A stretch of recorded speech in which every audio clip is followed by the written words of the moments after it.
as well as the publisher of John Lothian News.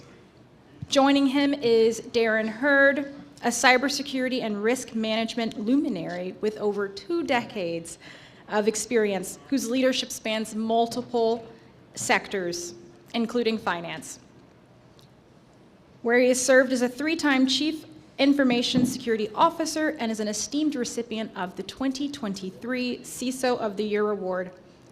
John, Darren, I'll let you two take it away. Thank you, Tyler. Thank you.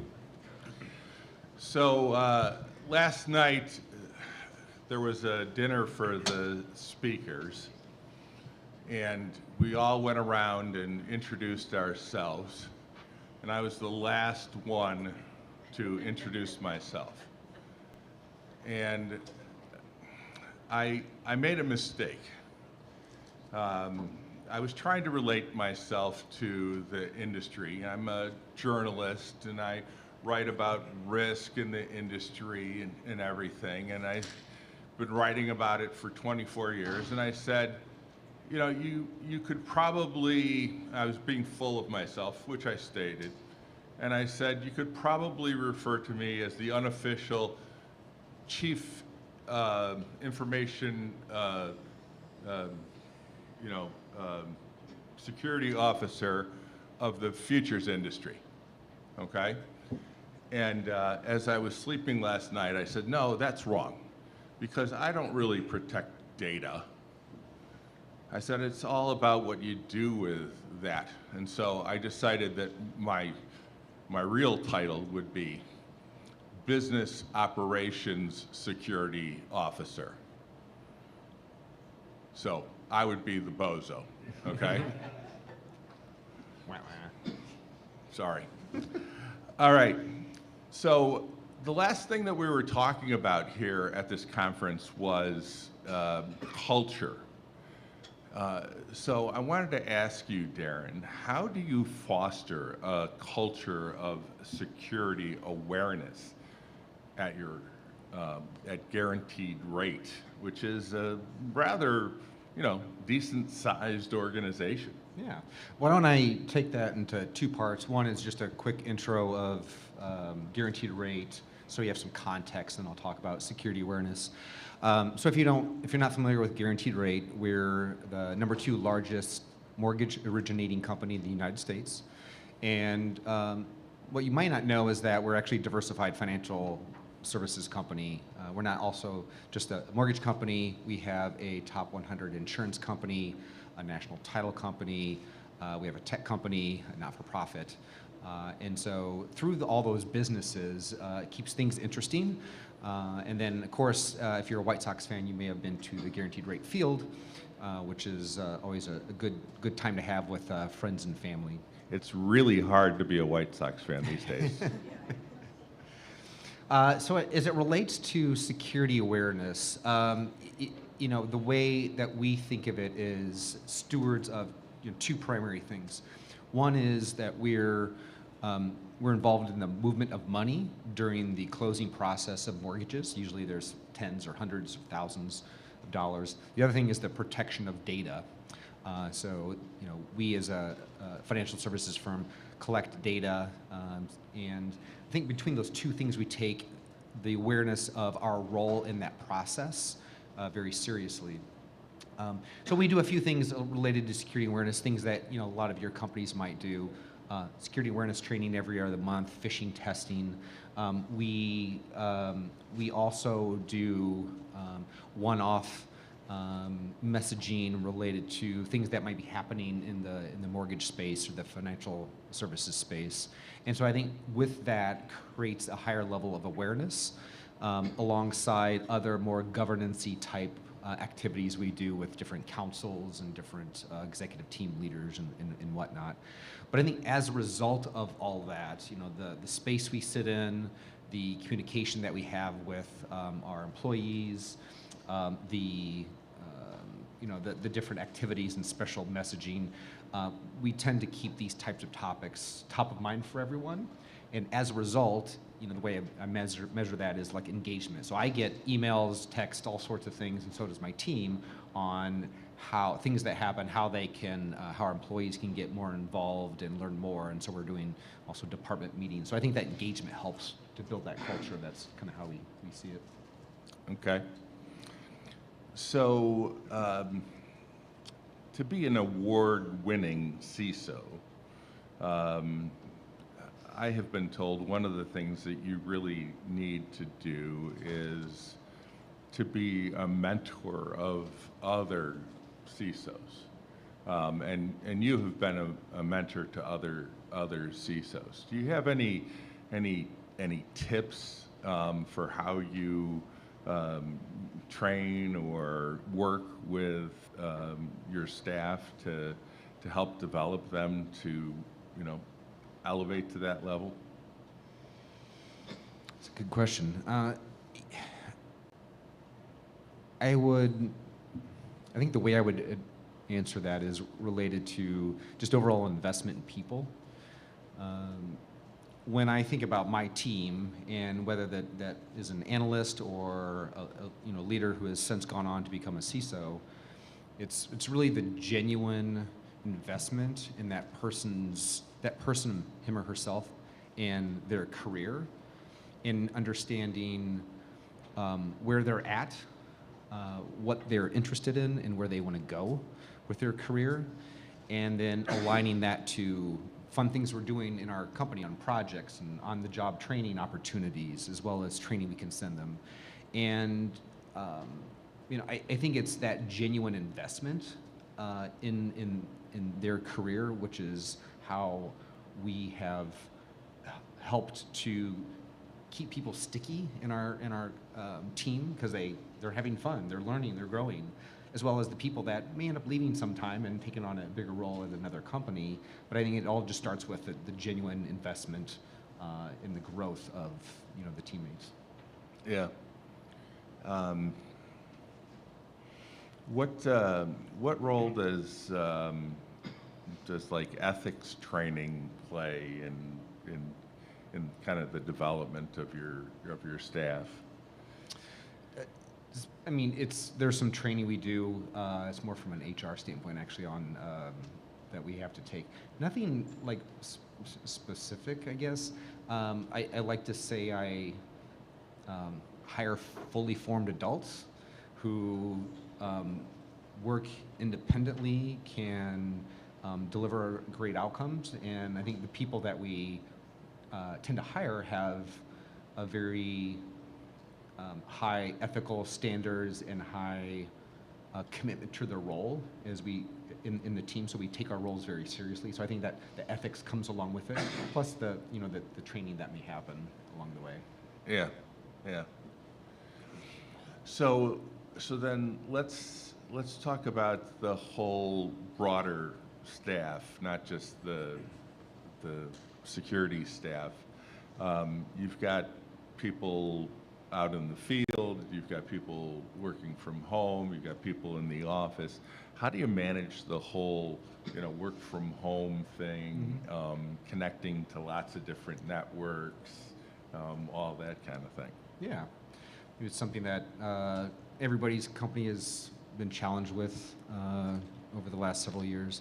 For context, we operate in all 50 states. We have almost 500 offices, thousands of employees.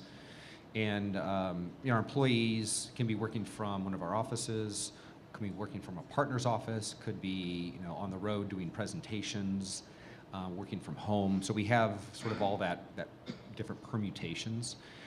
The way that we help ensure a consistent user experience and a consistent secure user experience is we operate a shared services model whereby whenever you're connecting, you're using our hardware that's been hardened with our security technology, and that's based upon zero trust network access. And so what that allows us to do is, again, partner office, Starbucks, at home, it's the same secure experience wherever you go. And so for me as a CISO, I know what the inputs are, and I know what the outputs are, because we have that shared consistency across our tech stack. And that's really helped us to manage the evolution of our workforce and how and where they work.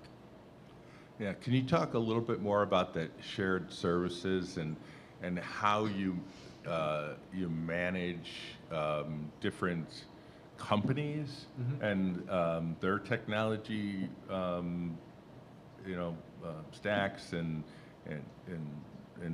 do it across the organization? Yeah, absolutely. Yeah, I mentioned Guaranteed Rate is a collection of companies, and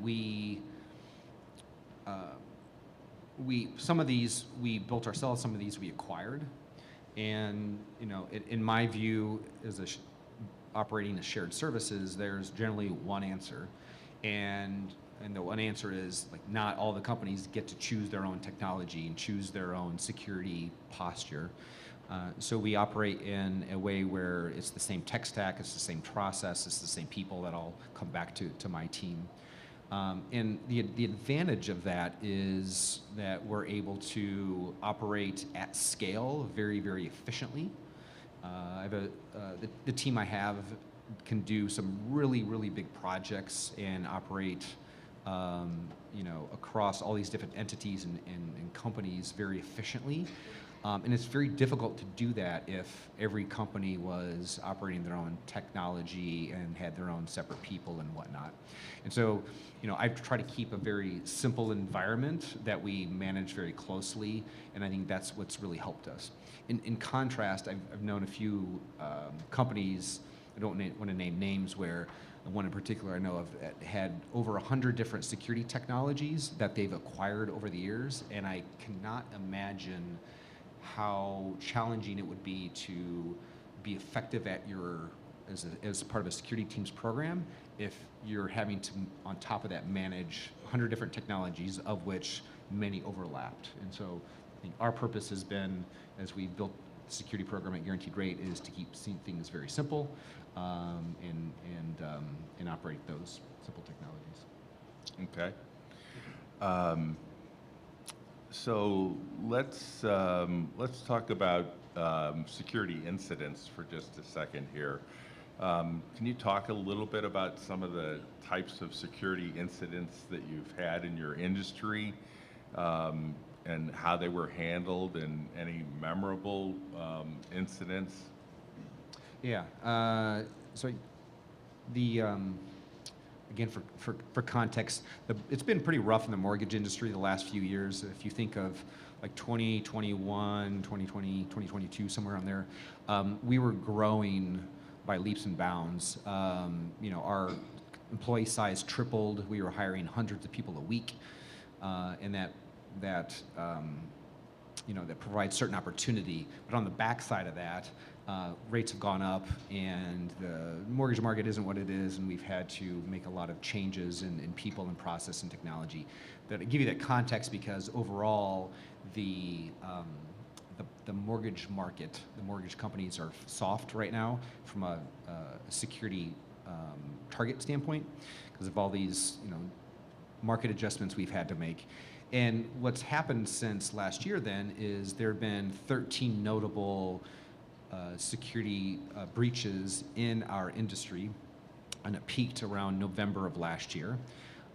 Companies like First American, FNF, Mr. Cooper, Loan Depot, and there's others. And so the way we talk about it internally is when you see something happening in the news, maybe to a company in healthcare or a company in government agency, those are different industries. But when they start to hear those happen in your industry and people you do business with, the tone tends to change.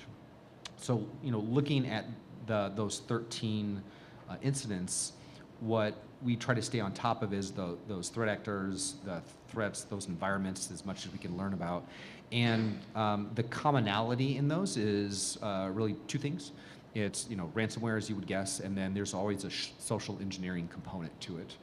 And what we end up doing as a participant in a fintech firm is try to understand what those threats are, who the threat actors are, their tactics, et cetera, and how does our environment compare, and then making adjustments in our environment. So to give one example, there's been I'll keep the names out of it, but I know some of the specifics. But SIM swapping happened.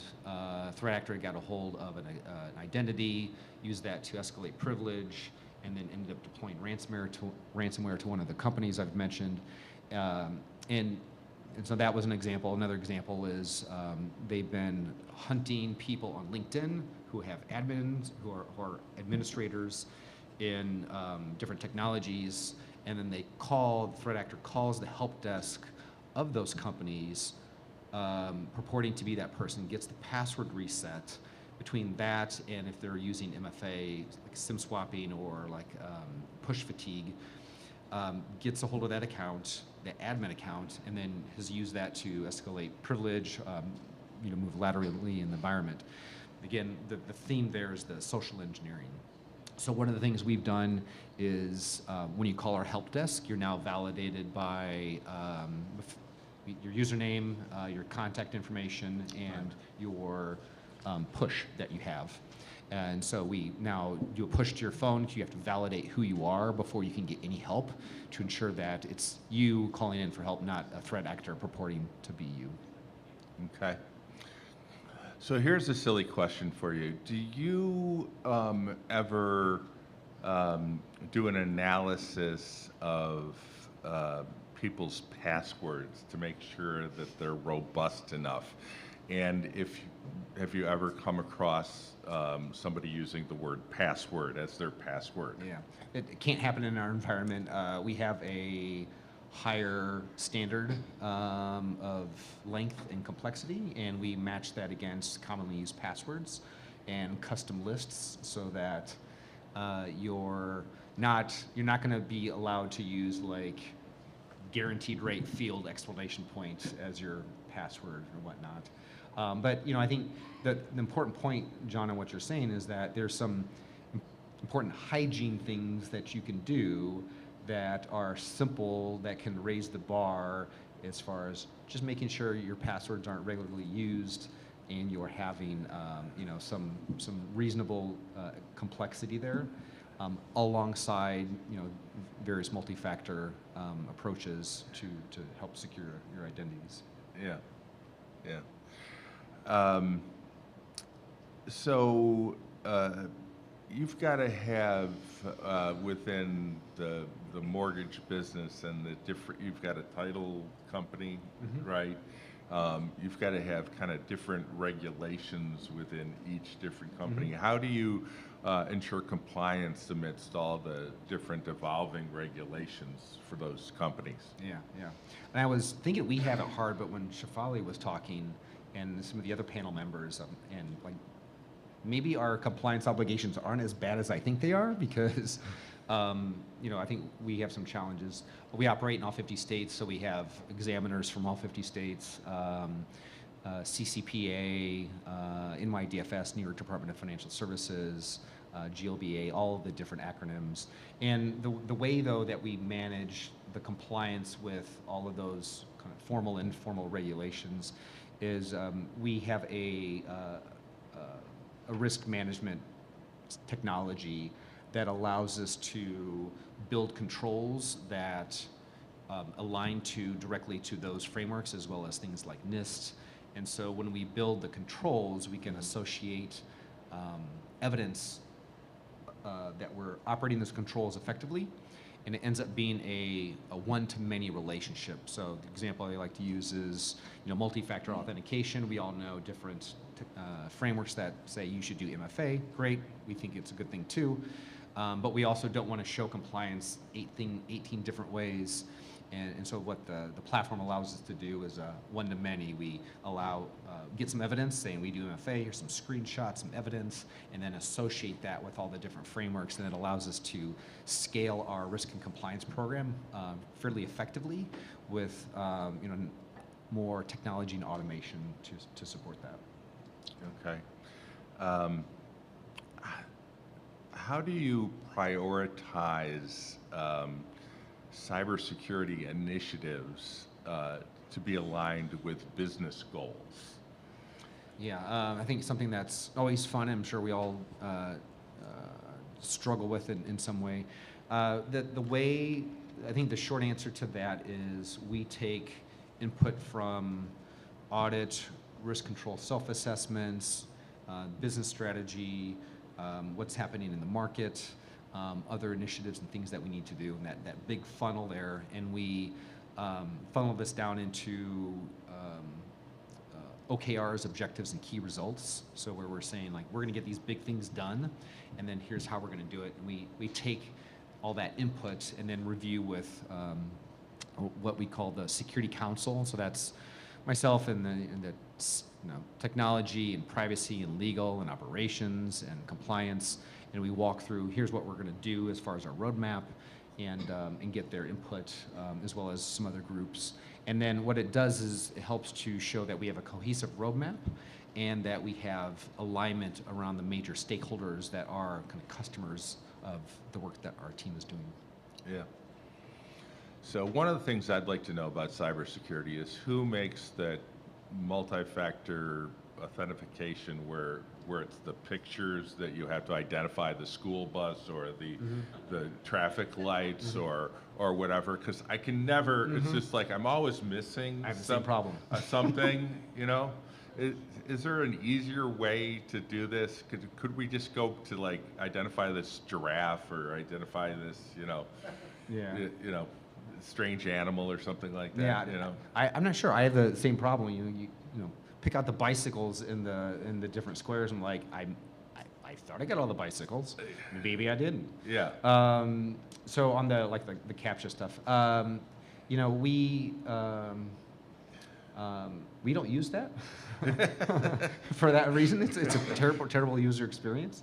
But I think overall, as it relates to maybe just more thematically, whether you're a borrower who's interacting with one of our web properties, what we do is we try to keep the high security bar, but reduce the friction as much as we can. So there's profiling that we do of your IP, your laptop, your asset, your MAC address and whatnot, as you're logging onto our system. And so we have some ways to help to validate you are who you say you are and not a bot.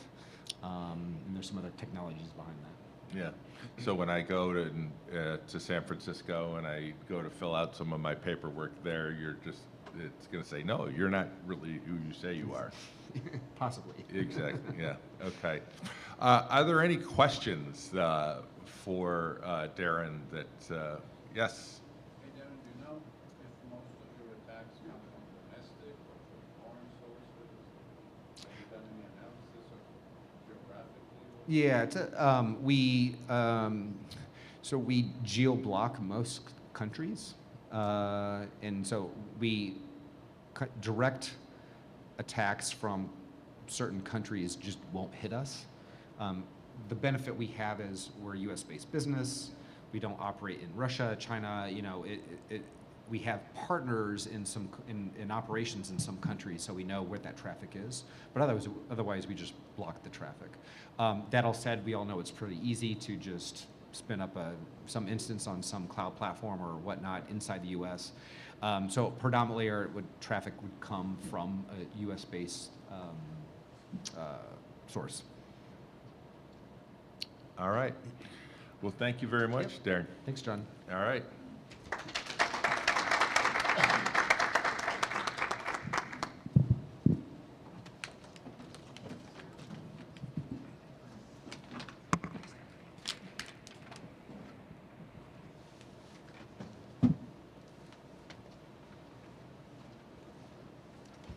Thank you. Okay, wonderful. Just another round of applause for John and Darren. That was fantastic. Thank you both. Wonderful. I would like to take one moment to thank our sponsors today, Pan Asian American Business Council, Blockchain Advisory Institute, InfraShield, Tanium, Quiet AI, and Defense Edge. Thank you to our wonderful sponsors. Now, I see they're circling around me, so up next we have a wonderful panel. I think this will be quite interesting. I will not do you all the service of introducing the moderator next because I would not do it any justice. I'll allow Dr. John Johnson to introduce himself and the rest of the panelists. So, turning it over to you. All right, great. Thank you.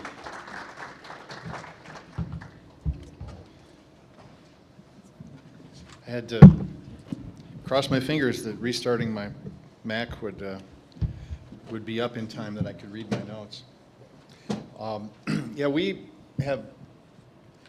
thought about having a fourth person. We had someone that dropped a month or so ago, and we decided that these guys have such a background in highly regulated industries and dealing with all of these issues that we would have a hard time fitting it into our 30 minutes. There's a lot of things they could cover. So yeah, I'm John Johnson. I'm a CISO by day, nonprofit volunteer at night. And you can see my docent banner back there for my nonprofit. I'm president of Docent Institute and organize our annual cybersecurity conference, CornCon, 2 hours west. Please grab a past conference t-shirt or badge off the table in the expo area. This is our 10th year, and our dates are going to be October 3rd and 5th. Okay, that was my plug. We also organize kids hacker camps to get younger kids interested in STEM and cybersecurity and have high school cyber career days. And there are a number of you that volunteered and helped us put on an event in Wheaton for 60 high school students yesterday. They scored us 11 out of 10. So they really enjoyed the CTF and the discussion around cybersecurity as a potential career path. So let me introduce the topic of our panel. I don't think it's not written down, so I don't want to read something if it's already in there.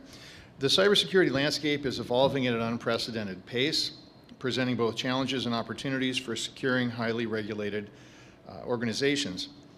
The focus of the panel will be on the intersection of rapidly advancing technology and regulatory frameworks, aiming to equip CISOs and cybersecurity leaders with the insights they need to navigate this complex terrain effectively.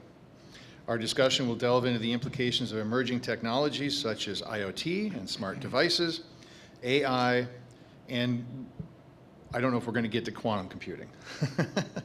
I mean, we've already got a lot on our plate, and I need to cut this short.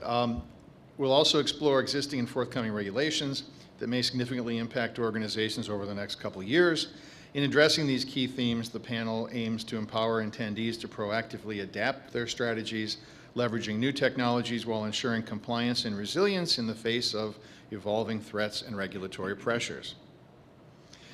So let me go through and quickly introduce our panel. From the far end, we have Amy Kabaria. She's an attorney and co-founder of Axon. Paul Neff, Associate Director at Chicago First. I think most of you probably know Paul, and also Eric. Eric Decker is VP and CISO at Intermountain Health. So we have financial, healthcare, we're going to have some discussion about manufacturing, we're going to have a broader view of privacy legislation and things that are coming.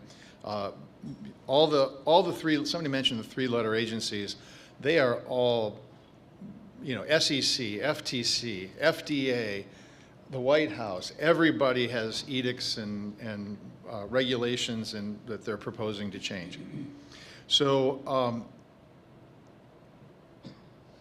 I'll just start with Amy. Can you just give a little background on yourself, where you work, and why you're on this panel? Yeah, sure. Can you hear me? Okay. Great.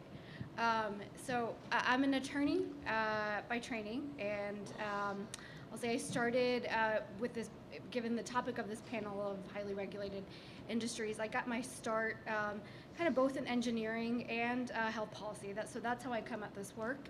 I have been involved, so health policy, undergrad, graduate, worked on healthcare reform issues. Then went to law school at the University of Michigan. Started at a big law firm doing health industry advisory work. Some of that was there were HIPAA enforcement actions. HIPAA has been for a long time a primary sort of source of data privacy regulation in the U.S. until these past few years, when, as we just heard, now there's a plethora of both agencies and acronyms involved. And then my practice kind of broadened from there.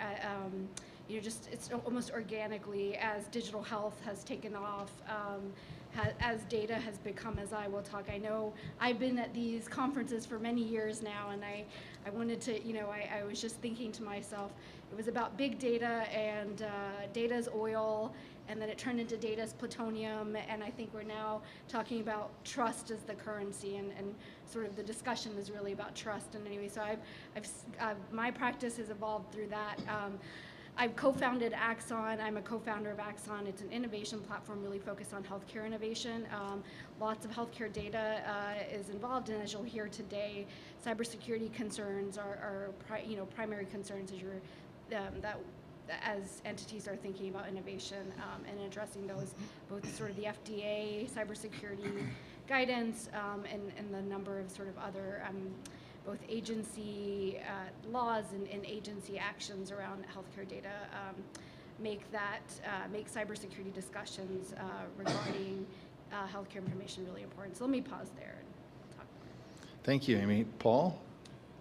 Thank you, and good morning. Can folks hear me okay? Okay, thank you for that. My name is Paul Neff. I'm Associate Director of the Chicago First Association, which is a regional resilience coalition whose members are primarily Chicago-based critical infrastructure firms and operators, and we help them stay resilient against all hazards, which leads me to disclaimer number one. Nothing I say today should be construed as representing the views of Chicago First Association or any of its members. Thank you. Prior to that gig, I was with the United States Treasury for a couple of years, directing the senior career directing the cyber policy office there, which leads me to disclaimer number two. Nothing I say today should be construed as policy advocacy or in any way representative of same. Paul, you had to get up early in the morning to print the money, right? Oh, that was my previous job, which was many years at the Federal Reserve, Banks of Chicago and Cleveland, in operational roles in cybersecurity, then in regulatory roles, and had a number of different roles there. So I have extensive prior regulatory experience, which I am called upon to draw upon. And I'm here today because in Chicago First we continue to track the regulatory concerns of a number of critical infrastructure sectors. I've also had occasion to interact with the defense industrial base where there's some interesting things going on. So I'm looking forward to a robust multi-sector discussion of regulatory trends. Yeah, all of the sectors are just on fire with all of the things that are going on and the growth in these industries. It's, 20 years ago it was quite a different story. We didn't have things figured out. Night and day. But we also, now technology and these are just all, shooting up. So let's move on to Mr. Healthcare here, Eric, and go right ahead. Thank you. Eric Decker, VP and CISO for Intermountain Healthcare. Intermountain is based in the Mountain West region, so it's actually based in Salt Lake City, where 68,000 employees, 34 hospitals, 7 states, have a 1 million person health plan, and 16 billion in revenue, just to kind of give you some sizing factors of who Intermountain is. I'm actually based here in Chicago. I'm one of those COVID transplants that the opportunity presented itself. I've been tracking Intermountain for a long time. It's an excellent institution, and when the CISO role opened, I was thrilled that they were allowing the role to be remote. Although I do a ton of travel, so it's not super remote. That's my first job. I a compensated job. The uncompensated second job is the chairman of the Health Sector Council Cybersecurity Working Group, which is an elected role representing the healthcare critical infrastructure.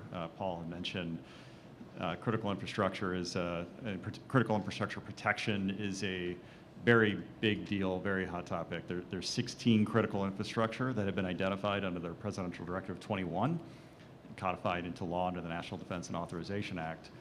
And healthcare is one, finance, oil and gas, transportation, water, energy, agriculture. These are all examples of other industries that are primarily owned and operated by private organizations, but have a national interest. You know, we must have water, although that does tend to be run by cities and municipalities.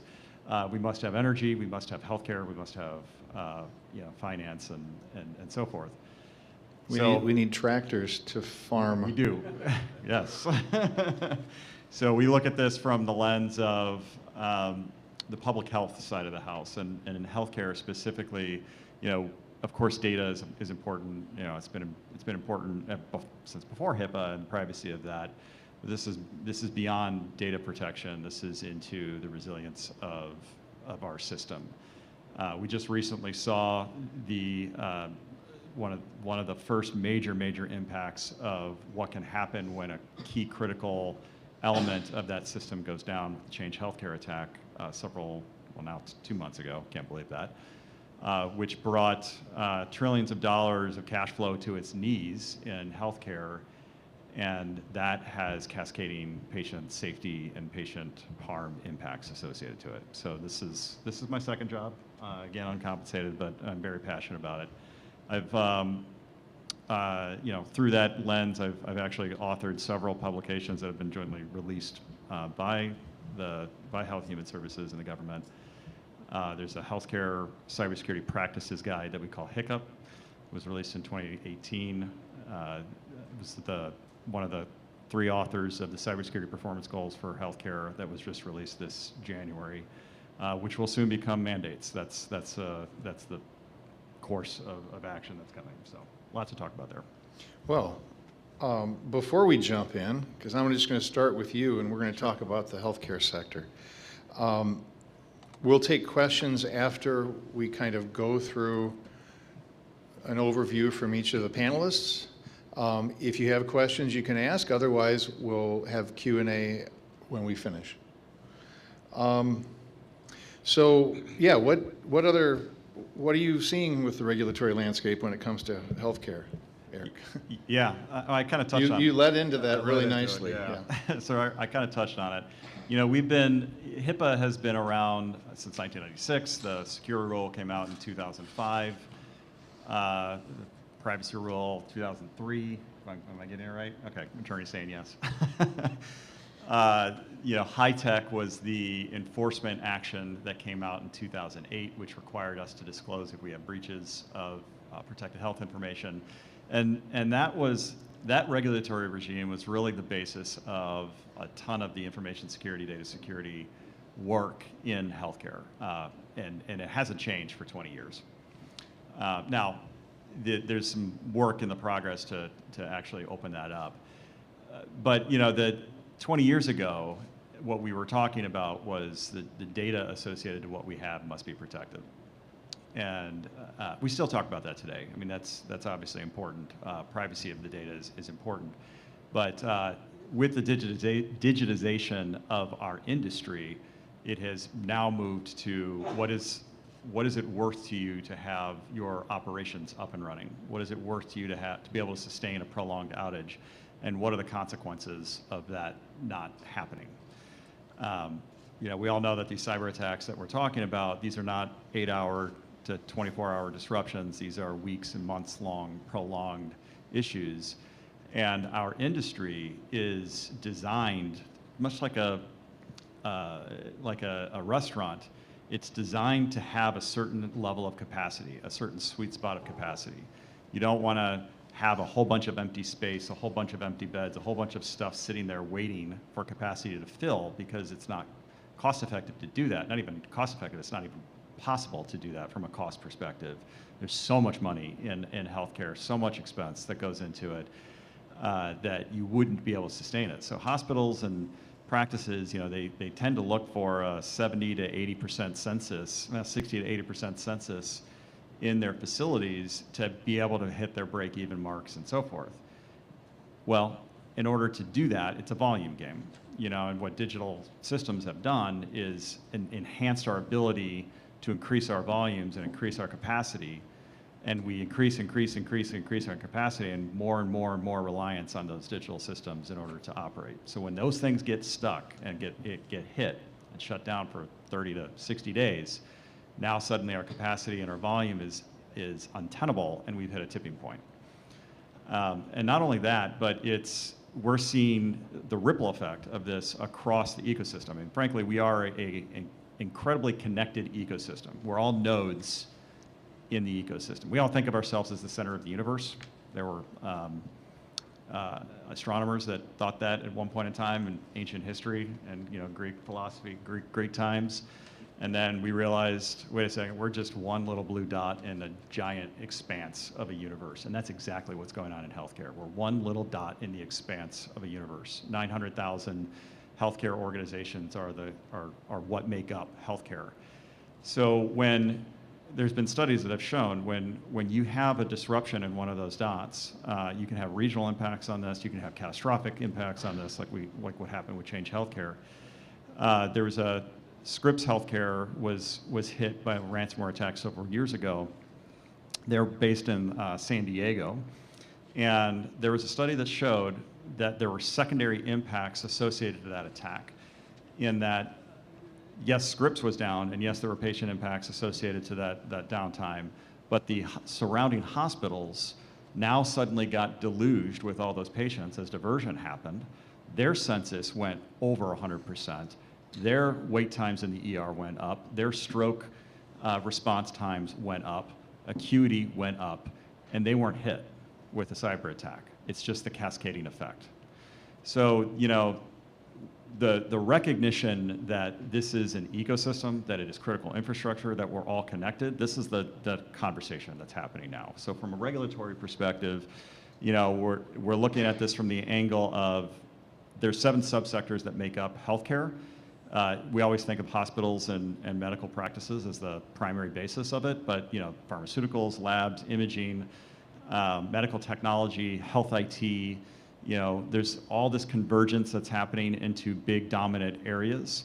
There's a supply chain that occurs, in order to do things like deliver drugs, deliver PPE, deliver, physical supplies and things into the space. If any part of that supply chain gets disrupted, then you could potentially have catastrophic impacts. So a couple of things on the regulatory front related to this. I mentioned minimum cybersecurity mandates are coming in cyber. It's because there's finally a recognition that the puzzle piece that has been missing is the resilience puzzle piece. We had the data piece with HIPAA. That's been there for a long time.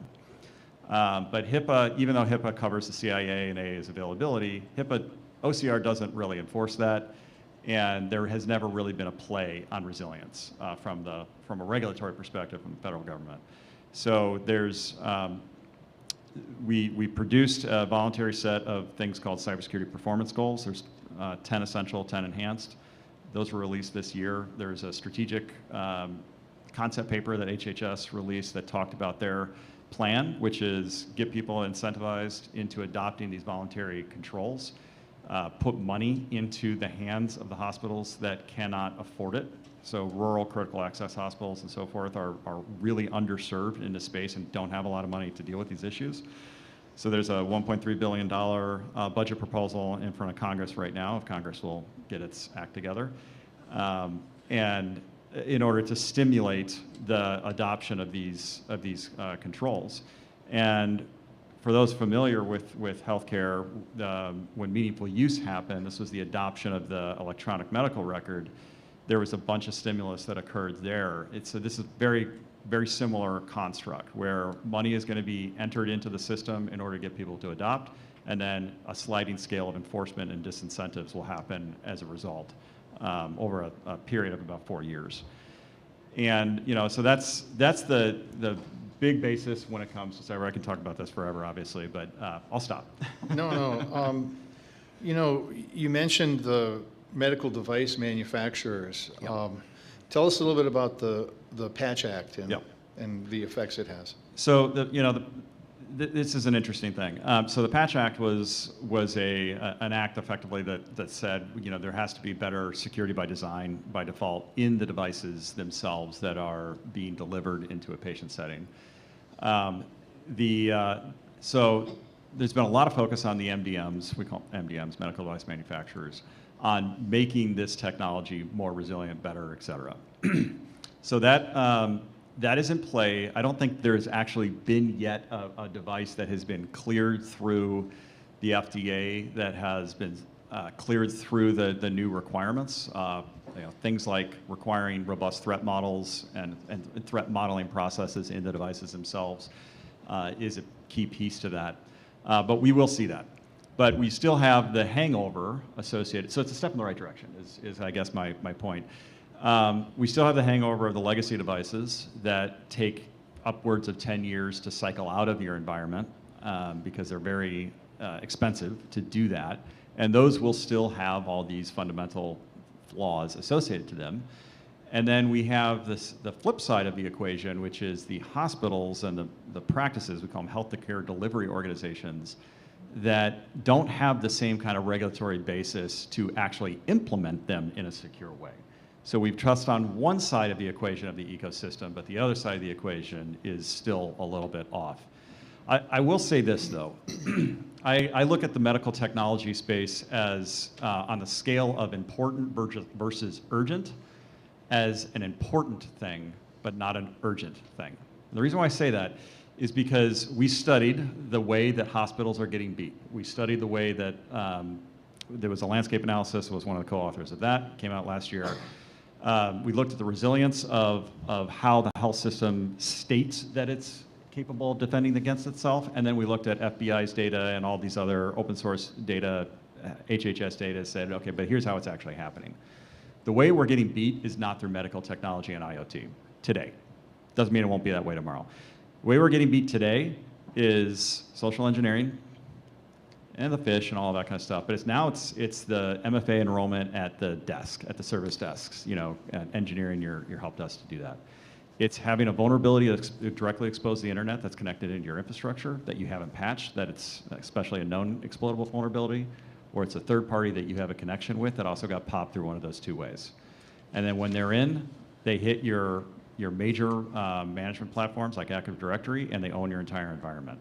They might use medical technology as a path to get there, but they're actually going after the IT administrators that have all the access to all of the assets. That's the path that's happening. So once we fix the urgent issue, I do think that they will switch. The bad actors are always going to be out there doing this kind of stuff, and so there will be a new landscape that will hit, which is why it's important, but just not urgent. Yeah, I'm a very strong supporter of good engineering standards. I do a lot with standards at IEEE, and also the standards around ethical use of technology. And certainly when it comes, in security, we say when you go to the board, you got to make it personal. They've got to feel it. They've got to understand why this matters to the business, to them. Your insulin pump is going to kill you. That's pretty personal, right? You are a medical data generating unit out there, and it's just going to be more and more. So I think it's something to talk about. Do you have anything to add about the Patch Act, Amy? Or? Yeah, actually, I thought maybe even following up on your last point about the urgent with what's going on. One of the interesting things I think we're seeing, so we're talking about sort of threat actors and sort of attacks. One of the interesting things that I wanted to know was sort of FTC's involvement with enforcement actions under the health breach notification rule. And this is to speak to this sort of new idea, growing idea and a proposed change to this rule of thinking of breaches of security as also unauthorized disclosures and unauthorized acquisition. So kind of going along to your point, there may be even a larger, depending on the way the law goes, sort of a security issue around it's not that there's been an attack, it's that healthcare entities are sharing personal health data through pixels on websites. Right.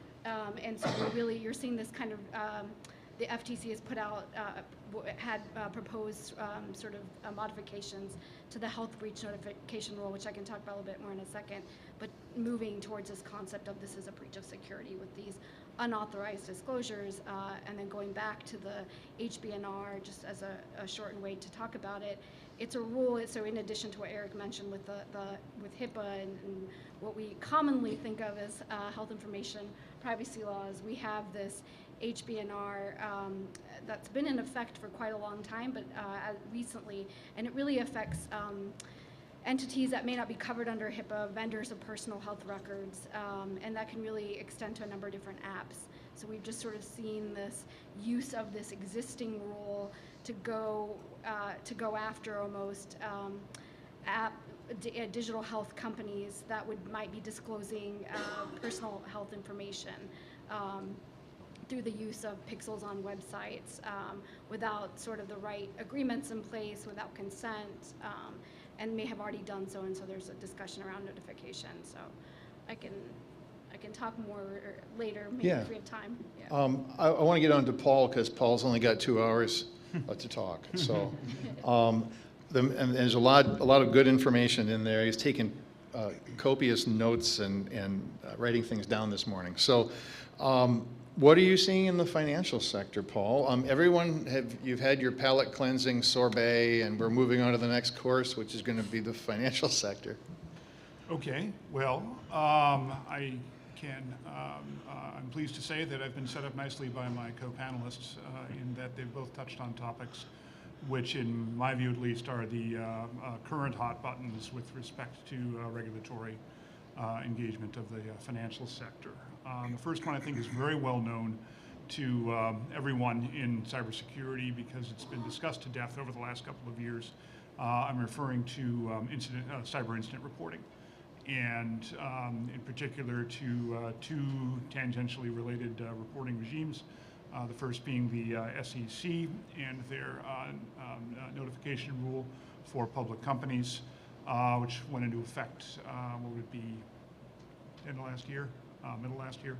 And the other being, relatedly, the Federal Financial Institution Examination Council. These are the folks the agencies who make rules for banks and credit unions, has an analogous rule on disclosure, which is a bit different, which is intended to align with the SEC's rule, but actually has its roots in the Gramm-Leach-Bliley Act of 1999 and the subsequent rulemaking, which is almost 2 decades old, essentially finding ways to implement incident reporting that is going to be meaningful with respect to supervision and regulation, and also is in line with the long-standing safeguards rule and privacy rule for financial institutions and their clients. So what are the trends? Both of these new reporting regimes are now in place. They're being used. The results of the SEC's reporting are public. They're 8K filings. And the primary thing I did to prepare for this talk today was to go into EDGAR, the SEC's reporting database, and read some of those.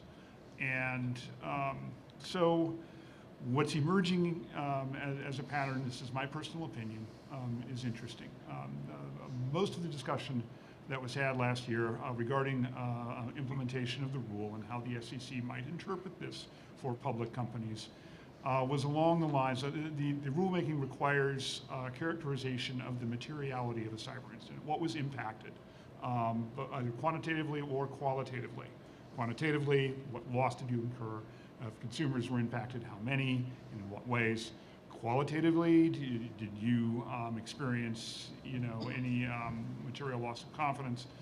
Did you experience any blowback publicly, reputational hits? Are you perceiving potential for greater liability to accrue? And the pattern I'm seeing, and I would welcome differences of opinion from others who have spent an afternoon with EDGAR, is that institutions or public companies are getting out there and reporting. And this, by the way, is something also that we're hearing from our friends in the FFIC institutions, is that reporting of cyber incidents has notably increased as a result of rulemaking. The challenge, in my opinion, is that we're still sort of trying to arrive at the appropriate level set for what gets reported. Organizations are certainly disclosing that they have suffered cyber incidents at all levels of apparent severity, but are still getting, in my opinion, kind of tongue-tied when they actually talk about the material impacts. The SEC, for their part, seems to me to be letting this happen and letting it play out and looking for this level to find its appropriate level with respect to the utility of the data for investors, which is why it's public, so that investors can see it, and also for the SEC in terms of achieving its regulatory objectives. So the jury's still out. In my mind, there's a $64 question here. One of the primary reasons institutions across all the sectors are reluctant to report incidents is that they perceive high potential for reputational harm, which will devolve on them in loss of business, loss of investment, and so forth. And I think we're in the middle of an interesting moment right now because, and I will say, I was the Federal Reserve's point on these incidents nationally for 4 years. When they were reported through GLBA, they came to me. And I remain unconvinced that reputational harm, the perception of reputational harm, does in fact translate into reputational harm in the markets in most cases. We're going to find out. And so that's one avenue that I think is going to bear close scrutiny over the next year or so as institutions figure out how to do this. We have, too, lurking in the background, the CISA's forthcoming reporting regime for the great majority of United States corporate entities. I'm not going to talk about that because you said you would. So, so this is what's coming, and I think we're going to see whether or not some of our longstanding assumptions about how the public perceives cyber incidents and how investors perceive them are going to be tested. I look forward to that with eager anticipation. So, Paul, I know you've worked with the defense industrial base, and CMMC is undergoing changes, and is it, you know, inversions and different things? Do you have any comments on how that impacts those industries? I do. You can rephrase it however you feel is better. Well, I'm going to try to pivot off of what you just asked me. Okay. Because this sort of reporting does also occur on a largely voluntary basis within the defense industrial base. And to level set, both the financial sector and the defense industrial base have some commonalities.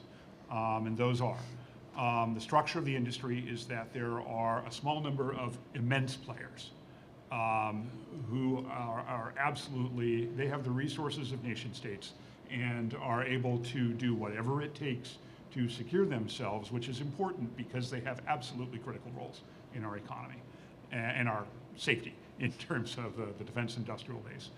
And they, and so they embrace a lot of these, the responsibilities of reporting with appropriate privacy protections because it might be a national security issue for some of these details to become public.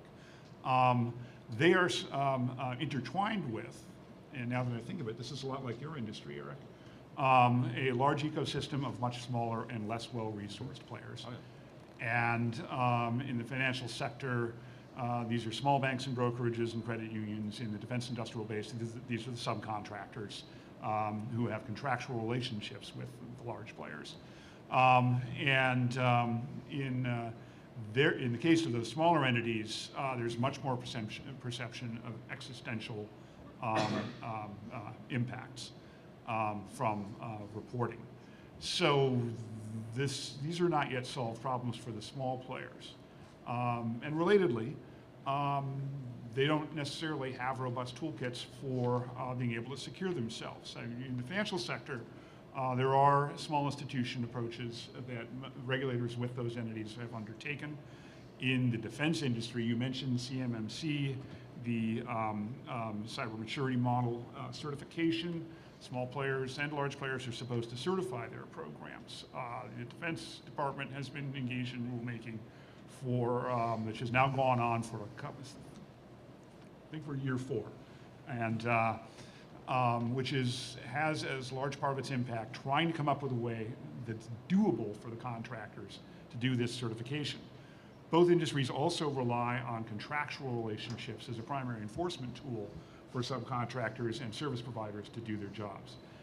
This, in my mind, is going to continue to be a pain point. In the financial industry, we're able to rely on contracts, but there's strong regulatory scrutiny from Gramm-Leach-Bliley going back 25 years with respect to how those contracts are written, and there are active regulators who have full access to those contracts. I can speak to that firsthand. It's super fun to go into a financial institution and plow through a couple hundred contracts. The defense industry isn't there yet, and this, in my mind, is going to be their largest challenge. This is intertwined with how that reporting takes place, not so much to the public in the defense industry, but what do subcontractors tell their contractees? How do they tell them? And what are the impacts going to be for them? Very much an unknown right now. Yep. Can I interject? Thanks. Yeah, interject quickly. So, yeah, sorry, I'll try to be fast. You're right. Like, it's the same challenges you're talking about, the same challenges in healthcare, the same challenges in, frankly, every industry. Water's a whole other problem. I think the fundamental challenge is as we continue to look at this as if we are responsible for our little slice of the pie, and we leverage contracts and things like that as risk transference models. And I fundamentally believe risk transference is a complete. It doesn't exist. There is no risk transference because we're connected. A sham. It's a sham. Yeah, it's a sham. It's a shell game, really, at the end of the day, because it implies that we can somehow manage our organization within the 4 walls of our organization, and we are way beyond that now. Like, we are. Yeah, it doesn't exist. It doesn't exist. And so when we transfer risk, we're not transferring risk. We're just throwing risk someplace else where it's still going to come back and bite us. And even in your contracts, it doesn't account for like these major catastrophic issues that are occurring, and you're not going to get any recourse. And if you shut down because you don't have access to funds, to services, or whatever, it doesn't matter if you transferred risk. So I feel like we fundamentally have to change our thinking. Amy has been very patient. Our attorney has an opportunity to speak now, and we're gonna try to let Amy go, and then we'll see if there's any time for questions. I think we touched on some of the FDA and CISA and some of the things that are happening, but we haven't touched on, for example, privacy and AI. Yeah. I'll let you guide what would you like to say to the audience? Sure. I know we only have a couple minutes left, so I think maybe I'll build off of what we were just talking about, just even starting with the contract piece. So it is interesting about this ability to risk allocate and shift burdens, and I think absolutely right what we just heard. You'll see, so CISA came up, and I think that's important. CISA is a cybersecurity and infrastructure security agency. They've recently put out a notice of proposed rulemaking for the Cyber Incident Reporting for Critical Infrastructure Act. That was in 2022. So in this notice of proposed rulemaking, if you're we've been talking about the 16 sort of critical infrastructure areas. It's worth taking a look. It's open for public comment until June 3rd. And one of the things that this mentions, just going, is that the burden does not shift to a third party when a covered entity uses a third party. So it's in that notice of proposed rulemaking, and you see that in there. So I just wanted to mention this act and kind of using that to talk about AI. CISA is also recently in conjunction. So I think, as we heard before, there there's already an alphabet soup not only of legislation but of agencies. And so now we have CISA, and then now CISA in conjunction with the NSA and the Office of Director of National Intelligence has put out guidance just very recently on deploying AI systems securely. So it's also something to take a look at. And putting sort of another head, I was briefly chief privacy officer, and so thinking now what this means for a company. Really, it's some of the same discussions as it's always been, you know, security by design. Really, the preparation is so critical, the proactive, not reactive. And so in this guidance, I think, you know, the preparedness, the trainings, supply chain management, it's some of the same discussions. And maybe there's an opportunity, I say we're out of time, to use AI potentially to help with sort of that incident response management piece. So not only deploying the AI securely, but perhaps secure AI can help. You know, it's almost sort of the cycle can help with the security of the organization. So let me stop. I'm the master of time here, so I don't want to finish if you have any other thoughts, but you will have, you're going to be the last word.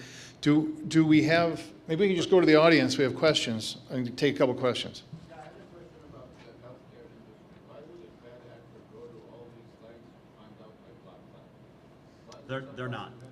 It's And not about your blood The type. question was, why would a Yeah. bad actor go through all these steps to learn about my blood type? No, it's not about that. It's, you know, you have to understand the bad actors are trying to make money. And they're figuring out ways to extort businesses. And so why do they come after healthcare? Well, they go after many industries. Healthcare is one because the stakes are so high. If we are down, we can't care for emergency care, trauma care, lab, you know, chemotherapy, all these like acute issues, then our pressure to pay a ransom to get back on order is much higher than, say, somebody else. You know, I kind of, when people talk about stuff like, oh, the cost of a healthcare record is $400 or whatever on the dark web, and that's what we're here for. No, it's not. We're not here to combat those economic issues. Those are just symptoms or factors that sort of play into the whole economic sort of process. You can reset your password. You can get a new credit card, right? But if your health information is stolen, that's a fundamental part of your identity. But you have to know why. Yeah. Again, adversarial mindset is it's the most important thing that every CISO should be thinking about. What is the reason why people do what they do? Not the full expanse of what could go wrong, but why are the bad actors doing what they do? Yeah. So why would they care about my blood type? They don't care about my blood type. They might, for a very important state person, you know, like a president or a congressman or whatever, in order to cause some damage if they wanted to do that. But then you have to think, what would the investment needed in order for them to be able to cause that kind of damage, and how does that weigh into the economics of just being able to blast an entire organization out of the water for 30 days for some basic hygiene issues? Yeah. All right, well, we are just past time, so let's thank our panelists again. This has been a wonderful discussion, and like you said, it could go on all day. Yeah. And into the night. And so join us at the reception for alcohol and opinions. We'll gladly provide those. And you guys are going to be around this afternoon? Yes. So you can catch them at lunch or on a break. Which is the perfect segue, because that's exactly where we're headed just after I thank our hosting partners. That would be Illinois Institute of Technology and MXD. So thank you to our hosting partners. Wonderful. And that was a fantastic panel for us to segue right into lunch. Bad news is we didn't have more time with them, but the good news is we are going to a networking break and lunch, so certainly you can hunt them down and ask them any extra questions you may have. Okay, and we will be back here at 1. Thank you. Networking and lunch are on floor 10.